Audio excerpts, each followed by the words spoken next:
Space Coconut. Okay, it's Sunday as I'm writing this and Wednesday as I'm recording, but recently True he said he was going to stream a day of Leatherface, I'm not sure if he did or not, to prove that Leatherface is an underrated killer. Now, whether you think he's right or wrong, that's not the focus of this video. What his Leatherface experiment shows, as well as those for Wraith and Ghostface, is how important perk builds are for specific killers, as well as using their powers in the most effective way possible to make the most of those perks in order to do well according to the very flawed emblem system and the way the devs have balanced the game.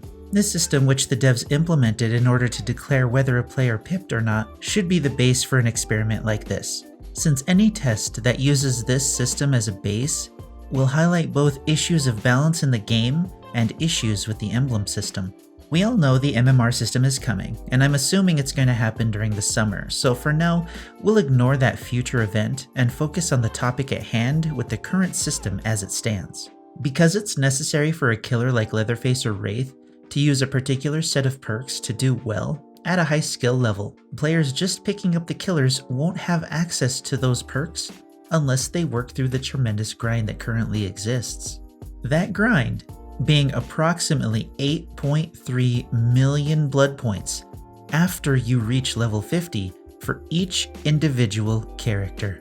And that's only if you don't prestige them. Anyway, if a killer needs a very specific set of perks to do well against survivors, those perks shouldn't be locked behind such a large and random grind. Sure, they shouldn't be available on day one, but the grind shouldn't be so daunting for a player trying to do well with a relatively weak killer.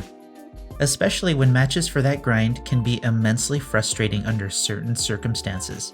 Barbecue and Chili is a good example of a perk that is required if a player wants to get through the grind as quickly as possible because of the bonus to blood points it gives. Unfortunately for new players, that perk is locked behind both a paywall and a timed exclusive shrine appearance. An appearance that happened 3 times in 2019 and twice in 2017. According to the chart on the wiki, Barbecue and Chili never even showed up in the Shrine of Secrets during 2018.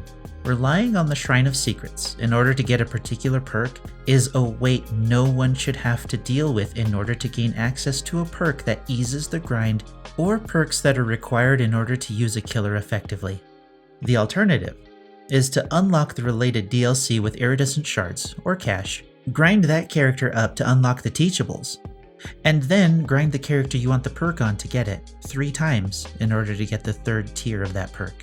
Not only does True's experiment highlight the fact that some killers are so flawed in their design that they require specific perks to be effective, it highlights how daunting the grind is in order to get those perks so a new player can be effective with a given killer like Leatherface. Ignoring the skill gained from experience, of course. A new player won't have that experience. Unfortunately, I think the grind is like this simply because the devs know they can't add anything to the game that'll enhance the gaming experience for players outside of more killers, more perks, more maps, and another few months of grinding. I'd say more survivors, but survivors are just skins with new voices sold as new characters with perks attached. Although to be fair, the perk problem exists for them as well. Imagine what the game would be like if every killer was effective with their own power by itself, and their add-ons and perks changed how the game was played rather than making certain tasks harder or easier for either side. The best example for this is Scratched Mirror Myers. On his own, Myers can make for a fun gameplay experience with the standard chasing gameplay. With the mirror, the entire gameplay style changes to one of cat and mouse, creating a sense of dread for survivors who aren't prepared to deal with a stealth killer. This makes Myers, with this specific add-on, an incredibly dynamic option for players who want to utilize this character in a way that's different enough from his standard playstyle to make it feel like you're playing a different character. Myers on his own is okay. With this add-on, he's quite fun.